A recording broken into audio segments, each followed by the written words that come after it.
किरदार है पावनी, जो शहर के सबसे बड़े बिजनेसमैन राहुल सिंघानिया की इकलौती बेटी थी। बाय पापा, मैं कॉलेज जा रही हूँ। जस्ट 1 सेकेंड, मैं भी ऑफिस के लिए निकल रहा हूँ, तो मैं तुम्हें ड्रॉप कर दूंगा। थैंक्स पापा, but I am getting late. आप आराम से नाश्ता कीजिए, मैं निकल रही हूँ। अरे रुको ना बेटा, मैं आ तो रहा हूँ। पावनी के पापा राहुल ने अपने हाथ में सैंडविच लिया और वो पावनी के साथ जाकर कार में बैठ गए। ड्राइवर, पहले कॉलेज ले चलो, पावनी को ड्रॉप करके फिर ऑफिस चलना। हाँ पावनी, और बताओ कैसा चल रहा है कॉलेज में? फर्स्ट क्लास पापा। बेटा, मुझे समझ नहीं आता कि शहर के इतने बढ़िया बढ़िया कॉलेज छोड़कर तुमने उस टीचर कॉलेज को क्यों चुना? पापा, भले ही मेरा कॉलेज सरकारी है, लेकिन वहाँ के टीचर्स सबसे बेस्ट है। आपकी सो कॉल्ड बढ़िया कॉलेजेस में फैसिलिटीज तो बहुत है, पर वहाँ की टीचर्स, उन्हें सिर्फ अपनी सैलरी से मतलब होता है, स्टूडेंट से नहीं। अब श्याम भैया, बस यही रोक दो। यहाँ क्यों? कॉलेज तो अभी आगे है ना? नहीं पापा, मेरे फ्रेंड्स बाहर ही खड़े होंगे और मैं उनके सामने आपकी इस महंगी गाड़ी से नहीं उतरना चाहती। इतना कहकर पावनी गाड़ी से उतर गई और फिर सर, पावनी मैडम कितनी समझदार है ना। हाँ, आखिर बेटी किसकी है?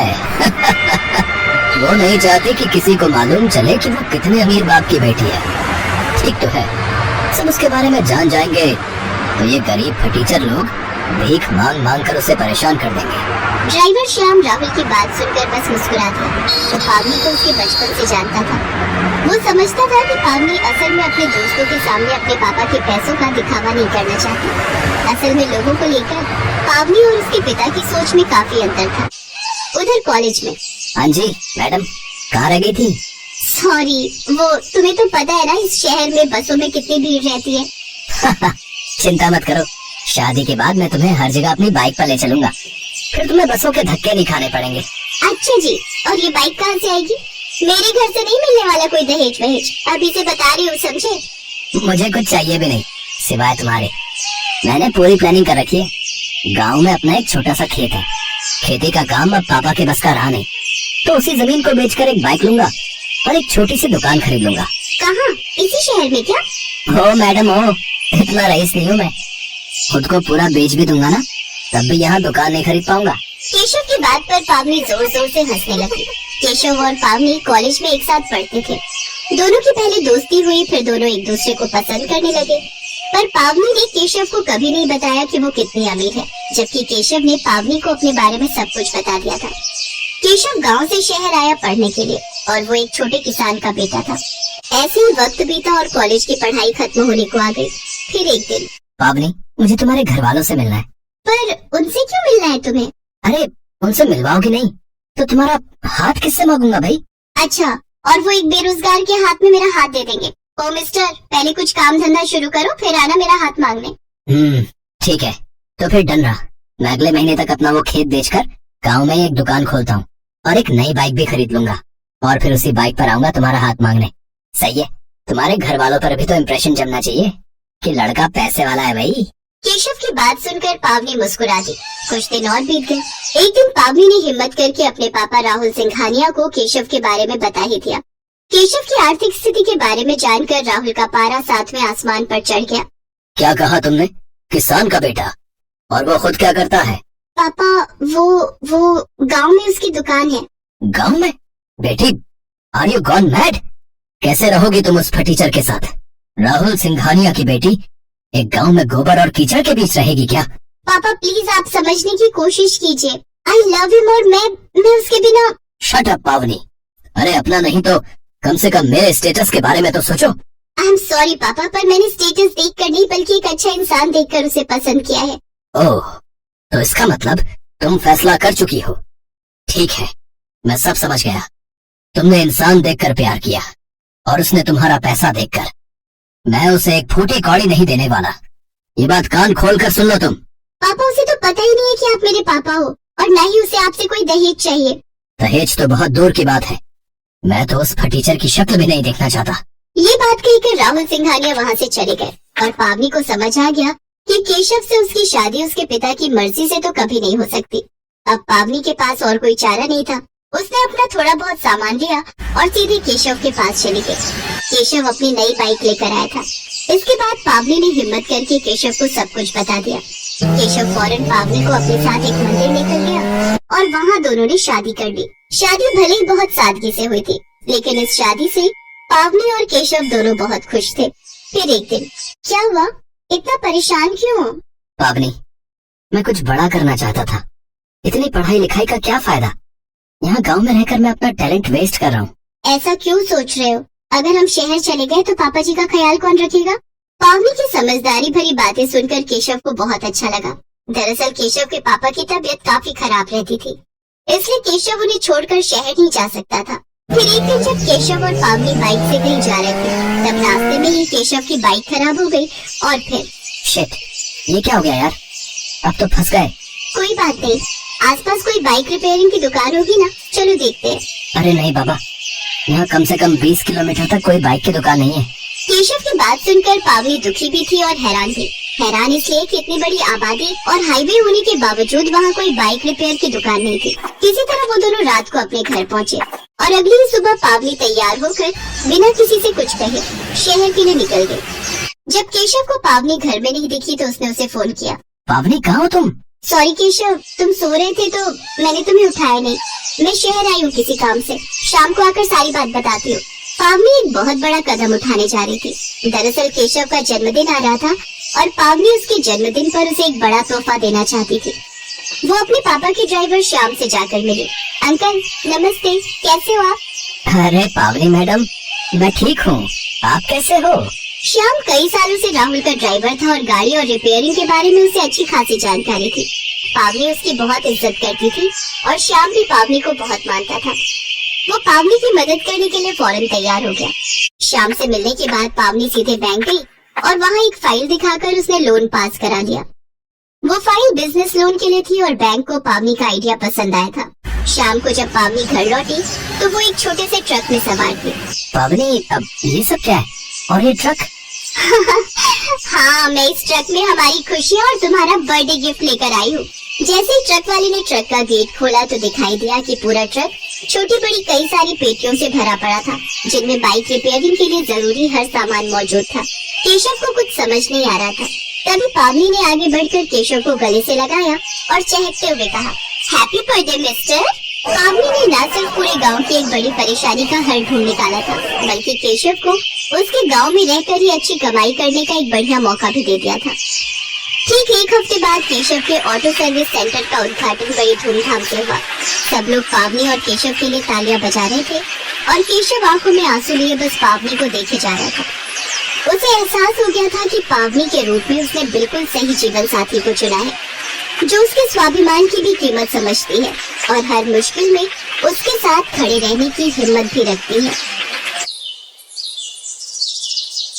मनीष एक ऑटो रिक्शा चलाता था। जब वो 15 साल का था तब उसके पिता का देहांत हो गया। इसी कारण मनीष को ही घर की जिम्मेदारी उठानी पड़ी और कॉलेज की पढ़ाई छोड़कर पिता के ऑटो चलाने का काम मनीष ने संभाल लिया। मनीष की बड़ी बहन सुलेखा की शादी में जो उसके पिता ने कर्जा लिया था, उसे उतारने के लिए मनीष ने अपना घर भी बेच दिया और माँ के साथ किराए के घर में रहने लगा। मनीष की बड़ी बहन अपने ससुराल में खुश है, इस बात की उसे बहुत तसल्ली है। माँ, सुलेखा दीदी का मेरे मोबाइल पर फोन आया है, तुम बात कर लो, फिर मैं ऑटो लेकर काम पर निकलता हूँ। हेलो सुलेखा दीदी, ये लो माँ से बात करो। हाँ बेटी, अपना ध्यान रखा कर, खूब खाया पिया कर, इससे बच्चे की सेहत पर अच्छा असर होगा। अब बस यही इच्छा है कि जल्दी से मैं नानी बन जाऊं और मनीष मामा। हाँ वो तो है, अब मामी कहलवाने वाली बस आ जाए तो मैं सुकून से तीर्थ यात्रा पर निकल जाऊंगी। नहीं नहीं, अपने नाती पोतों को खिलाकर ही तीर्थ यात्रा पर जाऊंगी। माँ, बस मनीष के लिए अच्छी सी लड़की ढूंढ लो जो घर संभाल ले। माँ, मुझे देर हो रही है, बाद में बात कर लेना। अच्छा सुलेखा, मैं तेरे से बाद में बात करती हूँ, मनीष को देर हो रही है। मनीष ऑटो लेकर काम पर निकलता है। उसे पहले ही बहुत देर हो चुकी थी, पर रास्ते में जाम भी बहुत था। वो सवारी का इंतजार कर रहा था, तभी उसका एक साथी जो उसकी तरह ऑटो चलाता था, वो किसी लड़की से झगड़ रहा था। अरे देखिए मैडम, ऐसा थोड़ी होता है? जब आपने मुझे यहाँ छोड़ने के लिए पैसे तय किए हैं तो चुपचाप मेरे पैसे दे दो ना। भैया, मैंने आपको बोला ना, मेरा पर्स रास्ते में कहीं गिर गया। मेरा मोबाइल फोन भी उसी में है और सारे पैसे भी। मेरा पर्स कहीं नहीं मिला। मैं तुम्हें बोल रही हूँ ना, मुझे अपना नंबर दे दो, मैं तुम्हारे नंबर पर पैसे भेज दूंगी। अभी मुझे देर हो रही है, मुझे सामने होटल में एक फंक्शन में पहुँचना है। क्या हुआ निरंजन, लड़ क्यों रहे हो सुबह सुबह? अरे देखना यार, सुबह सुबह पहली सवारी मिली और वो भी मुझे पैसे देने के लिए मना कर रही है। इन मैडम का पर्स कहीं खो गया है और मुझसे कह रही है कि पैसे बाद में देंगी। अरे ऐसा थोड़ी होता भाई। कोई बात नहीं निरंजन, कभी कभी किसी की परेशानी को भी समझना चाहिए। एक काम कर, तेरे कितने पैसे बने? मैं दे देता हूँ, ये मैडम मुझे बाद में दे देंगी। मनीष निरंजन को ऑटो के 200 रुपए दे देता है। Thank you so much. मेरा नाम अर्चना है। आप मुझे अपना नंबर दे दो, मैं आपके नंबर पर ऑनलाइन पेमेंट भेज दूंगी। बाकी अगर मुझे देर ना होती तो मैं आपको अभी पैसे दे देती। अब कोई बात नहीं मैम, ये लीजिए मेरा नंबर। अर्चना नाम की वो लड़की मनीष का मोबाइल नंबर ले लेती है और अगले दिन मनीष के मोबाइल पर पैसे ट्रांसफर कर देती है। आपके पैसे मैंने अकाउंट में भेज दिए हैं, आप चेक कर लीजिए। और कल के लिए एक बार फिर से थैंक यू, आपने अनजान होकर भी मेरी मदद की। अर्चना और मनीष बात करने लगते हैं। अर्चना को मनीष से बात करना बहुत अच्छा लग रहा था। उसके बाद एक दो बार अर्चना की मुलाकात मार्केट में मनीष से हो ही जाती है। धीरे धीरे दोनों दोस्त बन जाते हैं। मनीष को पता चलता है कि अर्चना एक बहुत ही अमीर खानदान की लड़की है, तो वो उसे समझाता है। अर्चना, तुम बहुत ही अमीर खानदान की लड़की हो। तुम में और मेरे में जमीन आसमान का फर्क है। मैं एक मामूली ऑटो रिक्शा चलाने वाला गरीब लड़का हूँ। तुम्हारा और मेरा यूं दोस्ती रखना ठीक नहीं है। प्लीज तुम मुझसे मत मिलो। तुम ना मिलने की बात कर रहे हो और आज तो मैं तुम्हें अपने प्यार का इजहार करने आई थी। मैं तुम्हें बहुत पसंद करती हूँ मनीष। मैं अपनी आगे आने वाली पूरी लाइफ तुम्हारे साथ मिलकर जीना चाहती हूँ। कहते कहते अर्चना फूट फूट कर रोने लगती है और मनीष उसे गले लगा लेता है। अर्चना अपने मम्मी पापा से इस बारे में बात करती है और जबरदस्ती मनीष से शादी करने के लिए मना लेती है। इधर मनीष भी अपनी माँ और बहन से इस बारे में बात करता है और एक शुभ मुहूर्त में दोनों की शादी हो जाती है। अर्चना का स्वभाव बहुत अच्छा था। उसे इस बात से कोई फर्क नहीं पड़ता था कि उसकी ससुराल गरीब है। न ही उसने कभी इस बात की कोई शिकायत की। अर्चना, तुम मेरे साथ शादी करके खुश तो हो ना? हाँ मनीष, मैंने तुम्हें दिल से प्यार किया है। मैं तुम्हारे साथ बहुत खुश हूँ। माँ जी, सुलेखा दीदी सब मुझे कितना प्यार करते हैं। मुझे तो महसूस ही नहीं हुआ कि मैं अपना घर छोड़कर आई हूँ। तभी अर्चना की सास भी आ जाती है। जीती रहो बहू, हम बहुत भाग्यशाली हैं कि इस घर को तुम्हारे जैसी बहू मिली। अर्चना भाभी, ये देखो, मैं आपके लिए नई साड़ी लाई हूँ। आज आप शाम को कीर्तन में यही पहनना। सुलेखा दीदी, ये साड़ी तो बहुत सुंदर है, ठीक है, पर एक शर्त पर। आज आप मुझे खुद तैयार करोगे, प्रॉमिस? अर्चना की बातें सुनकर सुलेखा की आंखों में आंसू आ जाते हैं। उसने कभी सोचा ही नहीं था कि उसे इतनी प्यारी भाभी से इतना प्यार और सम्मान मिलेगा। सचमुच कुछ ही दिनों में अर्चना ने सबके दिल में एक अलग जगह बना ली। अब तो अर्चना के बिना कोई भी नहीं रहता था। सुलेखा के बेटा पैदा होता है। इधर अर्चना भी गर्भवती हो जाती है। अर्चना के माँ बनने के बारे में जब उसके मम्मी पापा को पता चलता है तो वो उसे मिलने के लिए उसके ससुराल आते हैं। पर अर्चना का घर देखकर दोनों ही मुंह बनाने लगते हैं। अर्चना, तुम अपने मम्मी पापा के पास बैठो, रसोई से चाय और नाश्ता मैं ले आती हूँ। क्या बात है अर्चना, तुम इस हालत में भी घर के काम खुद ही करती हो? तुम्हारे घर में कोई नौकर चाकर नहीं है क्या?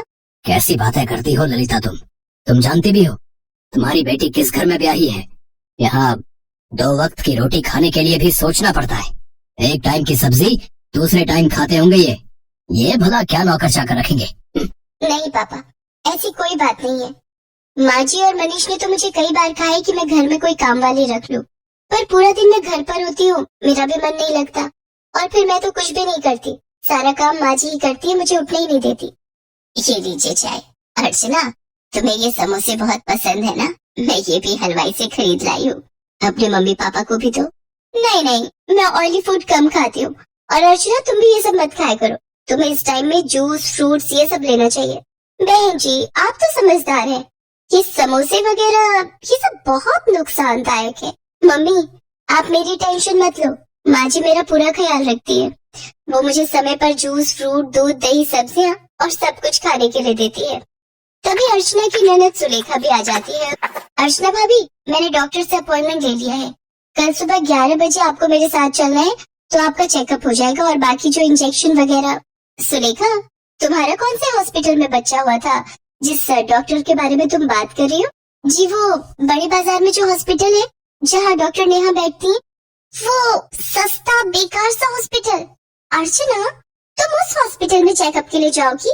तुम्हारा दिमाग तो ठीक है, अर्चना, तुम एक मामूली से हॉस्पिटल में चेकअप के लिए जाओगी। तुम चिंता मत करो, इन लोगों के पास अगर तुम्हारे इलाज के लिए पैसे नहीं है तो क्या हुआ, मैं तुम्हारे लिए इस शहर के सबसे बड़े नामी हॉस्पिटल में आज ही बात कर लेता हूँ। और तुम अभी के अभी अपना सामान पैक करो और हमारे साथ चलो। किसके घर? आपके घर पापा? मैं अभी अपना घर छोड़कर कहीं नहीं जा सकती। मुझे डॉक्टर नेहा, जो कि एक बहुत बड़ी और समझदार डॉक्टर है, उन्होंने सुलेखा दीदी की नॉर्मल डिलीवरी की है। उन्होंने मुझे पूरा रेस्ट करने के लिए बोला है। और शायद आपने ठीक से सुना नहीं, मुझे कल सुलेखा दीदी के साथ डॉक्टर के पास जाना है। आप थोड़ी देर और बैठेंगे या जा रहे हैं? क्योंकि अभी ना मनीष आने वाले हैं। वो शहर में एक नया रेस्टोरेंट खुला है, वहाँ पर मेरी फेवरेट आइसक्रीम मिलती है, तो आज मेरा वो खाने का प्लान है। तो हम सब डिनर के लिए जाने वाले हैं। अर्चना का ऐसा कोई प्लान नहीं था, ये उसकी सास और सुलेखा जानते थे। पर अर्चना अपने मम्मी पापा को एहसास दिलाना चाहती थी कि उसके ससुराल वालों का और अपमान ना ही करे तो उनके लिए बेहतर है। अर्चना के मम्मी पापा लज्जित हो जाते हैं और कुछ देर बाद वहाँ से चले जाते हैं। अर्चना की सास और ननद दोनों की आंखों में खुशी के आंसू थे। अर्चना अपनी सास और ननद के गले से लग जाती है।